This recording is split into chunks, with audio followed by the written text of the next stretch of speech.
You've probably felt it, that quiet shift when you realize you've been giving too much emotion, too much energy, too much attention to things that never truly saw you. There's a kind of exhaustion that doesn't come from doing too much, but from doing too little for yourself. And eventually, something in you snaps, but not in anger, in clarity.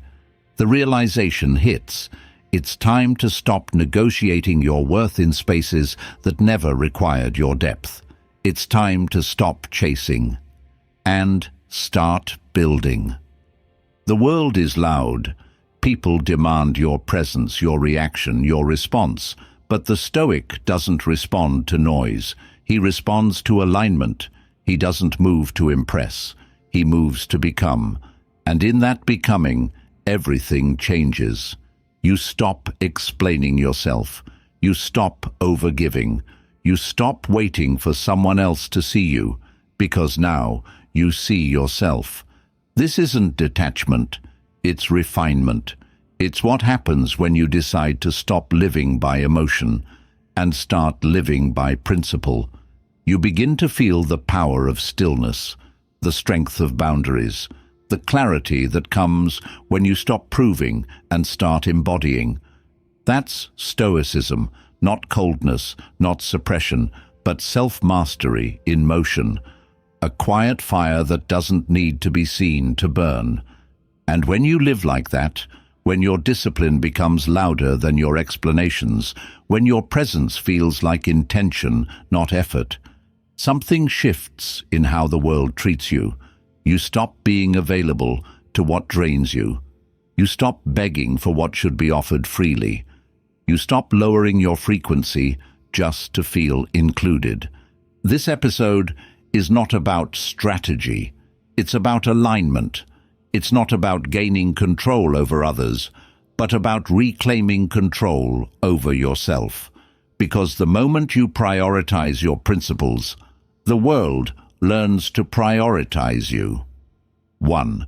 Control your emotions, or they will control you. It starts with a thought, a small reaction, something subtle, a slight offense, a glance that feels dismissive, a tone that stings more than it should. You brush it off, until you don't, until that emotion finds a space to grow. And suddenly, it's not small anymore. It floods your system, sharpens your tone, shapes your decisions. And by the time you realize it, your peace has already been spent. This is the quiet power of emotion left ungoverned, not because you felt too much, but because you didn't learn how to hold what you felt. The Stoics never denied emotion. They didn't preach suppression. They weren't cold or mechanical. What they practiced, and what made them powerful, was discipline, a deliberate relationship with feeling, a space between stimulus and response, a pause long enough to choose clarity over chaos. Marcus Aurelius wrote, "You have power over your mind, not outside events. Realize this, and you will find strength." That strength doesn't come from becoming emotionless. It comes from becoming emotionally sovereign, aware of the feeling, but not owned by it. Because every time you react from emotion alone, you give your power away, to the stranger who cut you off, to the comment that wasn't worth your breath, to the past you haven't fully released. You become a puppet, pulled by strings you never meant to tie.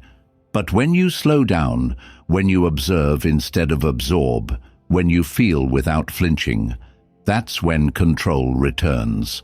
Not control in the rigid sense, but in the sense of rootedness.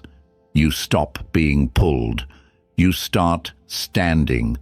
And people notice it. They feel it. The person who controls their emotions commands presence, not by dominance, but by stability. While others react, you remain. While others explode, you examine. While others panic, you choose. This isn't easy, especially in a world that rewards outrage, a culture that teaches you to speak before thinking, to feel before understanding. But the Stoic doesn't follow that rhythm. He doesn't perform his pain. He studies it. He learns from it. He reclaims it. So when the emotion rises, and it will, pause. Sit with it. Ask it why it's here. Let it speak without letting it drive. And then respond. Not from habit, but from alignment. Because emotions aren't the enemy, but without discipline, they become the master. 2. Don't chase people. Focus on becoming. There's a moment in everyone's journey where they realize they've been chasing something outside of themselves. Affection, approval, closure, attention, all in hopes that someone or something will finally make them feel whole. It's a quiet moment, often shameful. You look at your messages, your memories, your efforts, and suddenly see how much of your life has been shaped by the pursuit of people who were never meant to be permanent. You tried to be enough for them. You made yourself smaller so they'd stay. You said yes when you wanted to say nothing at all. But in the process of chasing, you lost the very thing you hoped someone else would value: yourself. The Stoic doesn't chase, not because he doesn't care, but because he knows the cost. To chase someone is to say, "My worth depends on your presence." It's to hand your peace over and wait for them to return it. And the more you do that, the more distance you place between yourself and who you could have become if you had stayed rooted. There's a deeper truth here. When you chase, you abandon, not them, you. You step away from your own center to meet them where they're comfortable. You dim your light to match the shadows they haven't healed. You bend your boundaries just to keep them close. And all of that comes at a cost, because the energy you spend reaching for someone is energy you could have used to build something lasting within yourself. Carl Jung wrote about the journey inward, the process of individuation, where a person must separate from the collective, from the roles they were taught, from the patterns they inherited, and become something more whole. And part of that process is painful. You realize how often your identity was defined by what others wanted from you, by how well you fit, by how safe and lovable you appeared. But the soul doesn't want to fit. It wants to expand. And that expansion cannot happen when you're still trying to prove your worth through proximity. So what happens when you stop chasing?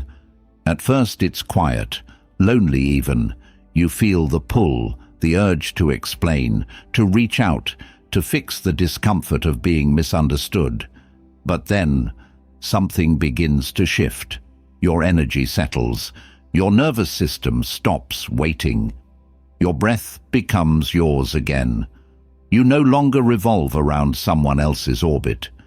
You start to build your own. You pour into your work, your discipline, your presence. You take the energy you once used to seek others, and you invest it in becoming someone you can actually trust. Someone who doesn't flinch when others leave. Someone who doesn't collapse in the silence. Someone whose value is not on loan, but rooted. And here's the paradox. The more you stop chasing, the more magnetic you become. Not because you're trying to attract anyone, but because your alignment speaks louder than your words ever could.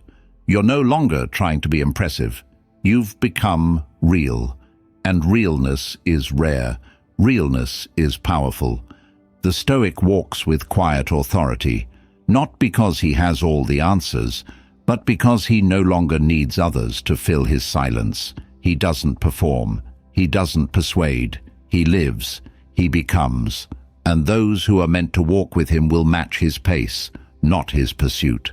So if you've been running after someone, waiting for someone, trying to convince someone, pause, breathe, ask yourself, what part of me am I abandoning right now just to be chosen? And if the answer hurts, good, let it wake you up. Let it be the beginning of your return, because your life is not a stage for anyone else's attention. It is the sacred ground where your soul is meant to grow. And growth can't happen when you're stuck chasing shadows that were never meant to hold your light. So stop chasing, start building, and let your becoming be the thing that speaks for you. 3. Value your time more than your feelings. There's a trap almost no one sees, because it feels so personal, so justified, so emotional. You're hurt, so you explain. You're offended, so you defend. You're misunderstood, so you invest hours into proving a point. You play the whole conversation over in your head. You wonder what you could have said differently. You hold the tension in your chest, not because you enjoy it, but because you feel entitled to it. Because your emotions in that moment feel more important than anything else. But while you're lost in all that, time keeps moving. The day doesn't pause for your grudge. The hour doesn't wait while you craft the perfect reply. Your life doesn't slow down just because you decided to dwell. And without realizing it, you're trading the most finite thing you have, time, for the most temporary thing you feel. This is where the Stoic draws the line, not because feelings aren't real. They are. They matter. But not more than your time, not more than your life. You can feel something fully and still not let it dictate how you spend your hours. Seneca wrote, "We suffer more often in imagination than in reality." He wasn't denying pain. He was warning us about our relationship to it, about how we amplify it, carry it, marinate in it until it becomes a lifestyle. And while we're busy justifying the emotion, the resentment, the frustration, the outrage, life is quietly slipping away. You begin to grow when you stop assigning all your time to your feelings, not by suppression, but by prioritization. You learn to ask better questions. Is this worth the hour it will take to feel offended? Is this argument worth the mental fatigue it will leave behind? Is this relationship worth the endless cycle of emotional labor with no clarity in return? Most of the time, the answer is no. The Stoic doesn't dismiss emotion. He studies it. He respects it, but he doesn't worship it. He knows that time is the one thing you never get back, and spending it on every emotional ripple means you'll never have enough energy to build, to reflect, to live. So he learns to let things pass, not because he's numb, but because he's free. He doesn't need to fight every battle. He doesn't need to correct every misunderstanding. He doesn't need to be right when it costs him his peace. And that decision, to hold back, to walk away, to choose time over tension, is not weakness. It's maturity. It's self-mastery. There will always be someone who triggers you. There will always be a situation that stirs up anger, sadness, disappointment, but you get to choose. Will I give my limited time to this passing emotion, or will I hold space for it, learn from it, and keep walking forward? And over time, this choice becomes your power. You become someone who protects their focus, someone who doesn't leak energy into drama, someone who lives from a deeper rhythm where emotional waves are felt, but not followed. This is the real discipline, not avoiding feeling, but not bowing to it either, knowing when to express and when to detach, when to speak and when to walk away, when to feel it and when to free it. So the next time your emotions flare and the urge to react rises, pause. Ask yourself, if I spend the next hour here, will it build my life or just drain it? Because your time is sacred, and your feelings, while valid, aren't always worthy of it. 4. Say less, observe more.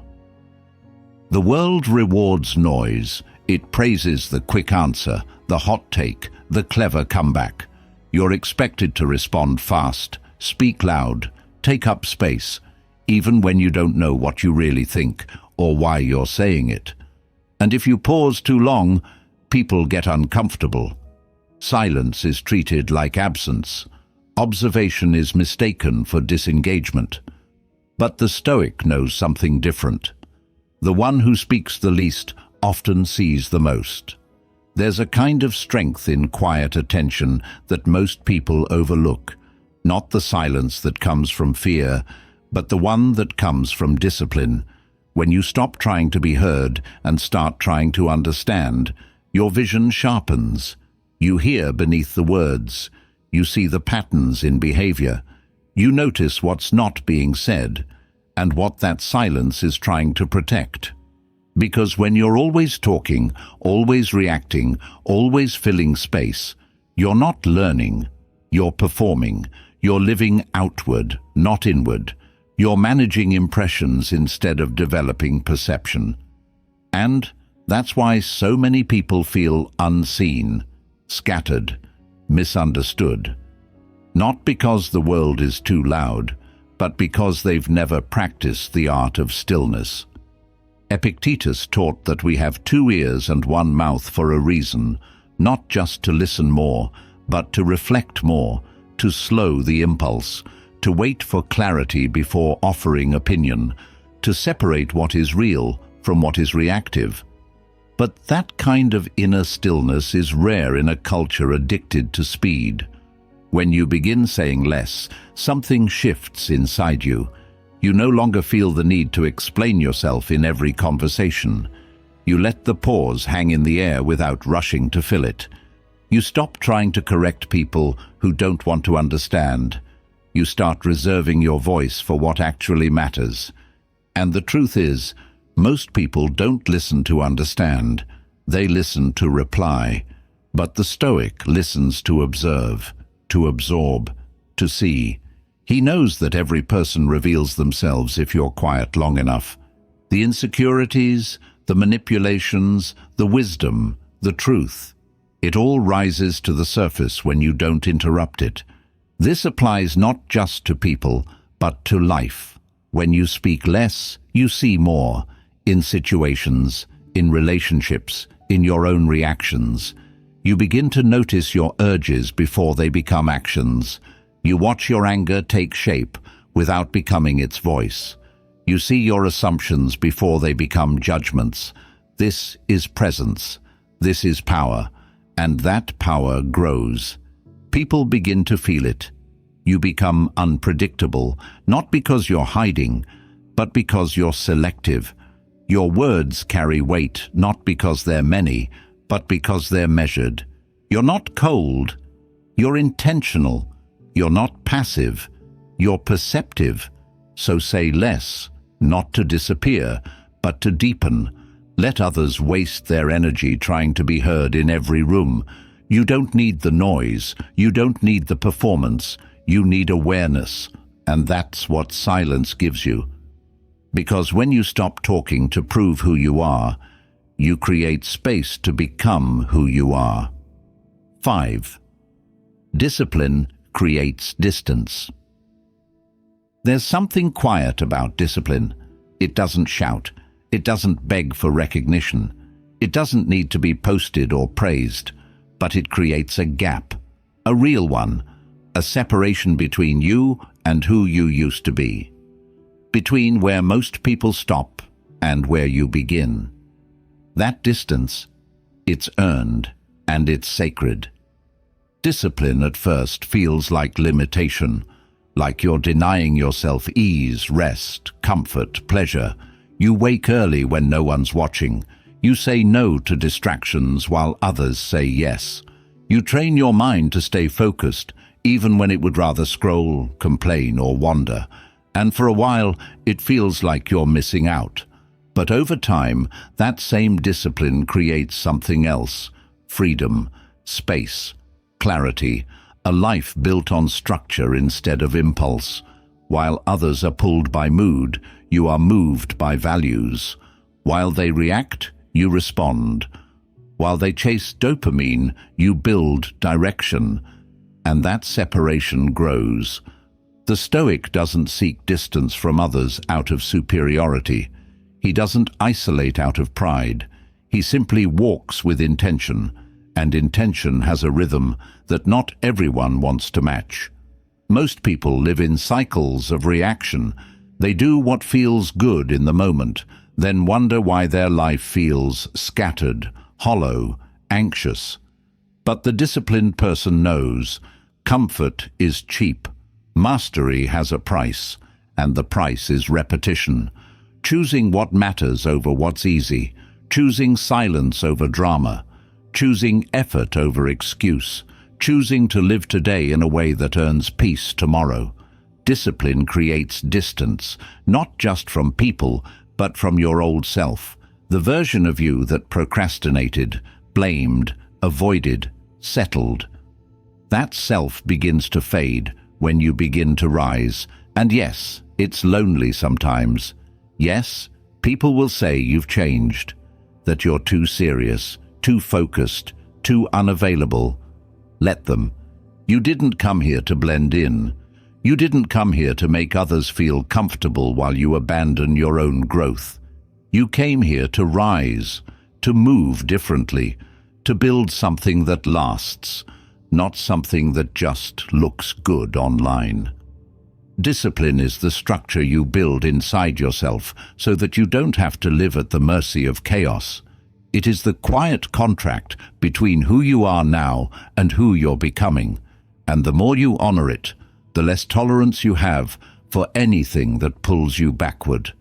This is where the real shift happens. You no longer need motivation. You move because it's who you are now. You don't negotiate with your excuses. You don't justify skipping the work. You simply show up because you said you would. And that distance, the one you used to fear, it becomes your edge, your protection, your peace. So if you feel the separation growing between you and the people who still live on impulse, between you and your past self, don't resist it. It's not arrogance, it's alignment. Discipline is doing what others won't now, so you can live how others can't later. That's the gap. And you don't need to apologize for being ahead. You just need to keep going. 6. Let silence make them wonder. You don't always need to explain. In fact, the more you grow, the less explaining you do. At some point in the journey, silence becomes more powerful than speech. Not because you don't have anything to say, but because you've learned the value of restraint, of stillness, of keeping certain truths inside until they've matured enough to no longer need an audience. In a world obsessed with noise, silence is provocative. People are uncomfortable with it. They expect answers, reactions, statements, justifications. But the Stoic doesn't respond on command. He doesn't reveal what doesn't need to be revealed. He doesn't perform transparency just to put others at ease. His silence isn't passive. It's principled. When you choose silence intentionally, it becomes your posture of strength. You stop trying to fill the void. You stop rushing to be understood. You stop negotiating your truth in exchange for momentary validation.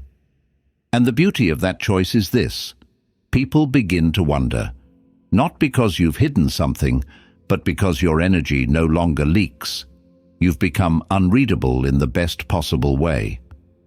Marcus Aurelius himself was surrounded by politics, power, voices competing to be heard, yet his journal is filled with reminders to stay grounded in simplicity, in restraint, in inner reflection. Waste no more time arguing about what a good man should be one. And in that spirit, the Stoic understands, your presence is the message. Your silence, when chosen from strength, is not absence, it's density, it's pressure, it's weight. But silence is difficult, especially when you've lived most of your life being reactive, trying to explain your intentions, prove your goodness, fix misunderstandings. You've wasted hours responding to people who didn't even want the truth. They just wanted the last word. And in that cycle, you lost yourself. The shift happens when you realize that not every comment deserves your clarity. Not every provocation deserves your presence. Not every insult is an invitation to battle. Some things only survive because you respond to them. And when you withdraw your reaction, they die. This kind of silence isn't cold, it's strategic. It's the pause between who you were and who you're becoming. It gives you space to reflect, to choose your next move, to protect your energy before it's spent on something unworthy. Silence makes you harder to read, yes, but it also makes you harder to manipulate. And that's a power no one can take from you. People won't always like your silence. They'll accuse you of being distant, arrogant, or indifferent. Let them. That discomfort they feel. It's their mind trying to fill the blanks you've stopped offering. And that's not your responsibility. You're not here to soothe everyone's insecurity. You're here to rise. You'll find, over time, that silence protects what words often destroy. Your peace, your mystery, your ability to act from choice instead of compulsion. And when you do speak, it means something, because you've trained yourself not to speak from emotion, but from principle. So let them wonder why you didn't respond. Let them question your calm. Let them sit with the space you no longer fill with noise. Because your silence is not weakness, it's evolution. You've outgrown the need to be constantly available, constantly explaining, constantly performing. Now, your absence speaks, your stillness speaks, your restraint speaks. And what it says is simple. I no longer owe anyone a version of myself that costs me my peace. 7. If you can stay calm in chaos, you're already elite. There's a moment, and if you've ever truly grown, you've felt it, when everything around you is on fire. The plans fall apart, the people shift, the things you relied on crack under pressure, the voices get louder. The world demands a reaction. But instead of collapsing, you don't. You breathe, you observe, you wait. Not because you're numb, but because something in you has changed. This is the Stoic threshold, the place where ordinary people panic, but you choose to remain. Not frozen, not passive, but calm, present, anchored. It's easy to be centered when life is predictable, when the bills are paid, when the relationships feel stable, when your body is rested, when the sun is out. Anyone can look composed in peace. But chaos, real chaos, that's the test. It exposes what's real. It reveals whether your inner peace was a pose or a practice. The Stoic doesn't avoid storms. He walks into them prepared. He doesn't expect the world to be kind. He trains himself to remain kind when the world forgets how. He doesn't need the situation to be ideal in order to act with integrity. His response doesn't rise and fall with circumstances. It's shaped by principle, by habit, by clarity of purpose. And that's what makes calm so powerful, not because it looks impressive, but because it's earned. You only learn it by walking through chaos enough times without letting it change who you are. Marcus Aurelius wrote his meditations not in retreat, but during wars, plagues, and betrayal. He ruled an empire while writing reminders to himself about staying calm, staying humble, staying present. Because even the most powerful man in the world knew, if you lose your inner state, you've already lost, no matter what the outside looks like. But here's what no one tells you. Staying calm doesn't always feel calm. Sometimes your heart races. Sometimes your thoughts spin. But calm isn't about feeling perfect. It's about not feeding the fire. It's about choosing to respond deliberately, even while your body is screaming for action. It's about mastering the pause before you speak, the breath before you act, the step back before you decide. And the world will notice, because most people move fast when things get hard. They panic, they project, they collapse inward or explode outward. So when someone moves through chaos slowly, with presence, they stand out, not as emotionless, but as elite. Not because they're better, but because they've trained for this. If you can hold your peace in the face of provocation, if you can maintain your values in the middle of loss, if you can think clearly while others shout, then you've already stepped into a different league, not of success, but of sovereignty. You won't always get it right. You'll lose your center sometimes, but every time you come back to it faster, you grow. Every time you observe instead of react, you strengthen. Every time you choose stillness over noise, you lead, even if no one sees it. So the next time chaos calls and everything in you wants to break, remember, you don't need to match the storm. You need to become the anchor. 8. Attention is power. Don't give it freely. Not everyone deserves a seat at the table of your mind. Not every thought deserves a second look. Not every distraction deserves a doorway. Yet most people hand out their attention like loose change, scrolling endlessly, reacting constantly, investing energy into gossip, comparison, anxiety, and drama, as if attention were infinite, as if it doesn't shape your entire reality. But it does. Where your attention goes, your life follows. And what you water with focus grows. The Stoic doesn't guard his attention out of fear. He guards it because he knows it's his most sacred asset. In a world where everyone is fighting to hijack your mind through algorithms, outrage, noise, and shallow validation, the one who remains aware of where his gaze rests wins. Think about it. You become what you repeatedly give your attention to, the headlines you obsess over, the approval you chase, the conflict you revisit in your head 100 times. These things aren't harmless. They're habits, and they quietly shape your identity. Marcus Aurelius said, "The things you think about determine the quality of your mind. Your soul takes on the color of your thoughts. So if your thoughts are constantly scattered, your life will be. If your attention is constantly borrowed, your focus will vanish. And without focus, you lose not just time, you lose direction."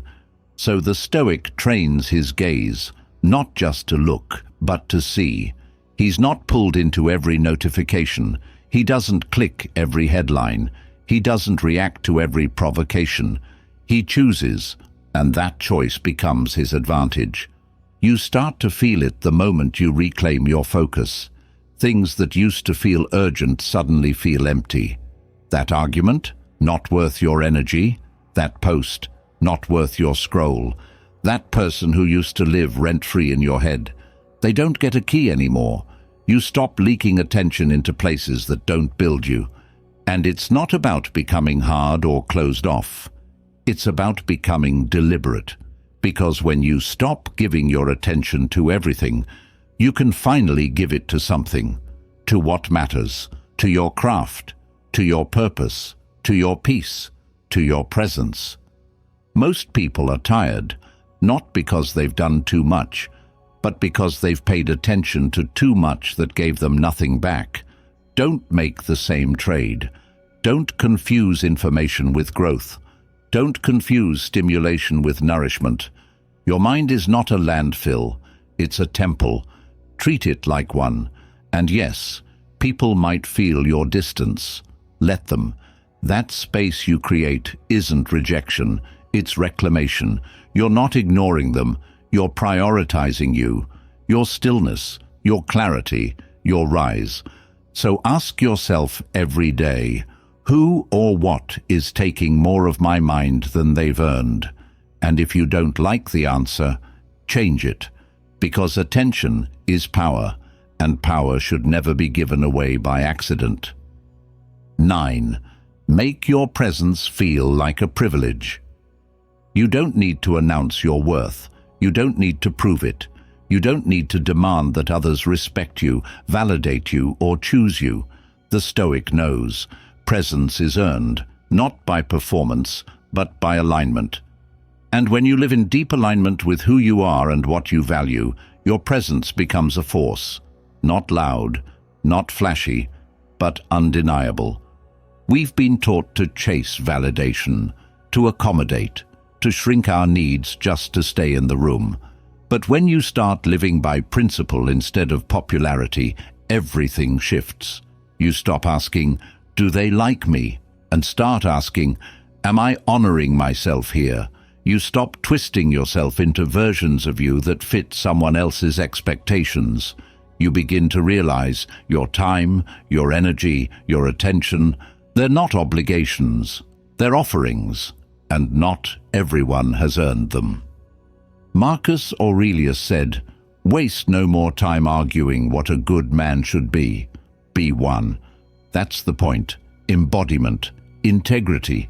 When you live from the inside out, when your words match your values, when your actions match your philosophy, people feel that. You don't need to explain it. You don't need to sell it. You are it. And suddenly, your presence starts to feel different. It carries weight. It calms the room. It makes people slow down, straighten up, think twice before they speak. Not because you demand it, but because you live it. This isn't arrogance, it's self-respect. And it's rare. Most people give away their presence cheaply, to gossip, to chaos, to anything that asks for it. But you begin to realize that the more you grow, the more selective you must become. Not everyone can sit with you in stillness. Not everyone deserves access to your attention. Not everyone knows what to do with presence that isn't performative, but rooted. And when you treat your presence like a privilege, people adjust. Those who take you for granted fade. Those who rise to meet your energy stay. Your relationships shift. Your conversations deepen. Your boundaries no longer feel like walls. They feel like standards. But this shift requires consistency. You can't half-embody presence. It's not a tactic. It's not about acting powerful. It's about becoming powerful in the way you wake up, in the way you speak, in the way you walk into a room and listen before you speak, in the way you no longer over-explain when someone doesn't understand you, because you don't need their approval to continue living in alignment. And yes, some people will be intimidated. Let them. They're not intimidated by you. They're challenged by the version of themselves they're not ready to meet. That's not your burden. You don't owe anyone a lighter version of your truth to make them comfortable. You owe yourself your full self, without apology. So live like your presence is sacred, because it is. Don't beg to be invited into rooms that require you to leave your integrity at the door. Don't stay in spaces where being overlooked is normalized. Don't chase connection at the cost of your inner authority. Instead, become the kind of person who is felt even in silence, whose absence is noticed because your energy carried weight, and whose presence, when given, feels like a gift. Because the highest form of power isn't what you say, it's who you are when you say nothing at all. 10. Outgrow people without announcement. Not every ending needs a speech. Not every evolution needs a confrontation. Growth is often quiet, not out of fear, but out of wisdom. You begin to see things differently. What used to excite you now feels empty. What you once tolerated now feels like noise. And the people who fit your past, some of them no longer fit your present, but instead of fighting to explain or waiting for them to understand, the Stoic simply moves forward. Without noise, without drama, without regret. It's not that you stop caring, it's that you stop shrinking. You stop pretending you don't notice the disconnect. You stop rehearsing conversations that won't change anything. You stop editing yourself so others won't feel insecure. Because the truth is, you didn't change too much. You just started becoming who you really are, and not everyone is meant to meet that version of you. Outgrowing people is natural. It doesn't mean they're bad. It doesn't mean you're better. It just means your values shifted, your vision deepened, your standards rose, and the more aligned you become, the more misalignment becomes obvious. You don't need to judge it. You don't need to resent it. You just need to respect it. Let the distance grow. Let the silence stretch. Let what no longer serves you fall away on its own. Marcus Aurelius wrote, "The impediment to action advances action. What stands in the way becomes the way." And often, the people who no longer align with your direction are not obstacles. They're signals. They're mirrors. They show you how much you've grown, and they teach you one of the hardest lessons: to walk away without needing to be right, to let go without needing closure. Because growth doesn't always come with celebration. Sometimes it comes with solitude. Sometimes it comes with misunderstanding. Sometimes it comes with walking a road that no one else is ready for yet. But the Stoic understands. Your peace matters more than their approval. Your path matters more than being liked. Your energy is too valuable to be spent explaining to people who are committed to misunderstanding your evolution. So you stop calling, stop chasing, stop trying to drag people into seasons they didn't choose. You don't block them out of spite. You don't leave with bitterness. You simply stop showing up in places where your soul feels small. You choose stillness over noise, progress over nostalgia, purpose over familiarity. And that's not cruelty, it's clarity. Over time, those who are meant for your frequency will find you again, and those who were only meant for a chapter will quietly fade. Let them. You don't need to carry everyone with you to prove you're loyal. You only need to stay loyal to your growth. So if you're feeling the space widen between you and those you once walked closely with, breathe. Let it widen. Let yourself move. You don't need to announce your departure to validate your direction. The Stoic does not explain his rise. He simply rises, not out of pride, but out of purpose. 11. Never beg for love, respect, or attention. There's a quiet desperation that settles in when you start chasing what should be freely given. You sense something is off, but instead of pulling back, you lean in. You soften your voice, you justify their silence, you rationalize their absence. You give more, hoping it will make them see you. And when they don't, you give even more. But no matter how generous your love is, or how pure your intention, what is not given freely becomes a cage. And the more you beg for it, the more you teach yourself that your worth depends on someone else's willingness to acknowledge it. The Stoic doesn't beg, not because he's cold, but because he understands the value of dignity, love, respect, attention. These are not luxuries. They are not trophies to be earned through self-erasure. They are reflections of alignment. And when you have to fight for them, when you have to constantly prove you deserve them, you're not in a relationship, you're in a transaction, and your soul can feel the difference. Seneca said, "If you wish to be loved, love. But that love must begin with the self, with a relationship rooted in integrity, a relationship where you know, deeply, unshakably, that you are enough as you are, not once you achieve more, not once you're seen more, not once you're quieter, cooler, easier to love, but now, in this moment. And that knowing, that's what allows you to walk away from what no longer recognizes your worth. When you beg for love, it stops being love. It becomes dependency. It becomes anxiety masked as loyalty. You're not hoping for connection. You're surviving in fear. Fear of being alone, fear of starting over, fear that you won't be chosen again. And that fear makes you tolerate what you would have once walked away from. It makes you explain your pain again and again to someone who's not even listening. But the Stoic sees the trap. He knows that begging is not only a waste of time, it's a betrayal of the self.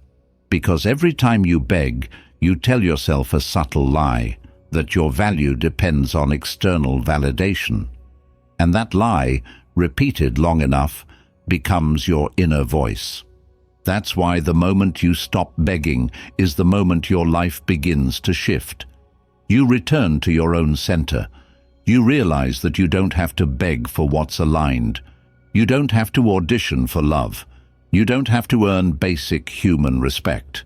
These things, when real, flow. They move naturally toward you because your energy speaks for itself. Not in loud words, but in silent presence, in boundaries, in self-respect. And yes, you might lose people, the ones who only stayed because you gave endlessly, the ones who needed you to need them. Let them go. Your peace will thank you. Your future will thank you. Your true self, the one who waited patiently while you kept bending, will finally breathe again. From this place, love doesn't feel like performance. Respect doesn't feel like negotiation. Attention doesn't feel like reward. Everything becomes cleaner, simpler, quieter, and your heart, no longer busy trying to be chosen, becomes something that chooses itself. So the next time you feel yourself reaching out just to be seen, chasing just to be loved, explaining just to be respected, pause. Come back home. You were never meant to beg for what your soul already carries. And those who see that, they won't need convincing. 12. Be so focused on self-mastery that they feel ignored. There comes a point in your evolution when you stop turning your head every time someone calls your name. You stop explaining your silence. You stop apologizing for your focus. You no longer feel the need to check in, follow up, or make everyone comfortable with the fact that you're not as available as you used to be. And naturally, they'll start to notice. They'll say you've changed, that you're distant, that you've become selfish, maybe even cold. But what they're really feeling is your alignment, your clarity, your withdrawal from chaos. It's not that you're ignoring them, it's that you're finally listening to yourself. Self-mastery doesn't happen in public. It happens in solitude. It happens in the hours you give to your habits, your health, your inner work, while others scroll, gossip, or chase validation. It's built in the mornings you rise without applause, in the nights you stay in to sharpen your vision instead of being pulled into another distraction disguised as connection. And from the outside, yes, it might look like distance, but from the inside, it's peace, discipline, direction.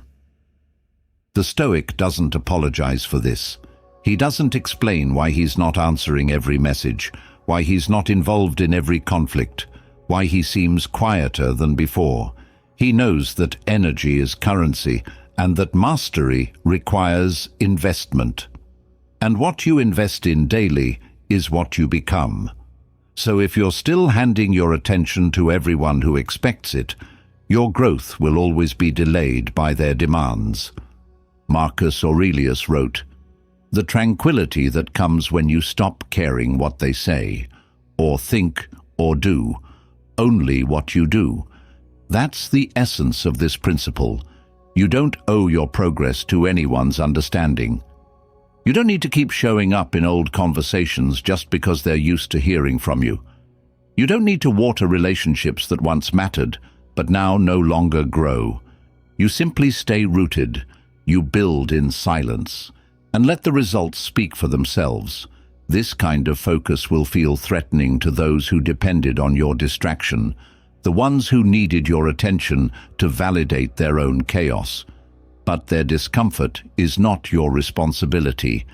Your growth is. And it's not just about ignoring others, it's about ignoring what's irrelevant, the drama, the need to be seen, the pull to compare, the fear of missing out. You realize eventually that the world doesn't owe you a platform, and you don't owe the world a constant performance. You owe yourself the kind of life that only comes from deep, sustained attention to your mind, to your habits, to your inner standard. This is what separates the seeker from the master. The master doesn't chase approval. He doesn't chase visibility. He chases inner coherence. His actions, thoughts, and values align, and that alignment creates gravity. Not popularity, but power. The kind of power that needs no defense. The kind of power that others feel when you walk in a room, even if you say nothing at all. So let them feel ignored, not because you're unkind, but because you've remembered what matters. Let them sit with your absence. Let them wonder why you've gone quiet, because when the noise dies down, the message becomes clear. You didn't disappear. You just decided to grow. You don't become powerful by controlling others. You become powerful by mastering yourself, quietly, daily, in ways no one sees.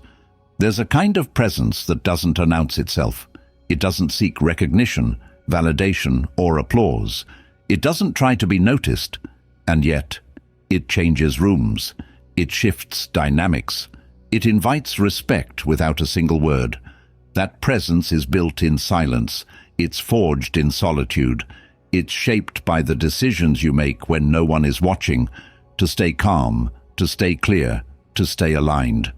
That's the path of the Stoic, not the one who never feels, but the one who refuses to be ruled by every passing emotion. Not the one who hides in detachment, but the one who shows up with discipline. Not the one who outshines, but the one who outlasts. Through principle, through presence, through peace. You'll be misunderstood. Let them misunderstand. You'll be called distant. Let them sit in their own noise. You'll lose people. Let them go. Because the deeper you go into yourself, the more refined your energy becomes, and the fewer people will be able to hold it. That's not a failure. That's the cost of becoming rare.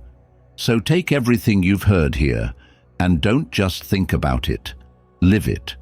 In your stillness, in your speech, in your next breath, your next decision, your next moment of resistance. Let your boundaries speak. Let your silence carry weight. Let your life, not your noise, be the proof of who you are. And when the world pulls at your attention, return to yourself. When the noise gets loud, return to your focus. When others demand your energy, return to your peace. Because the one who lives from that place, unshaken, undistracted, undivided, is not just stoic. He is free.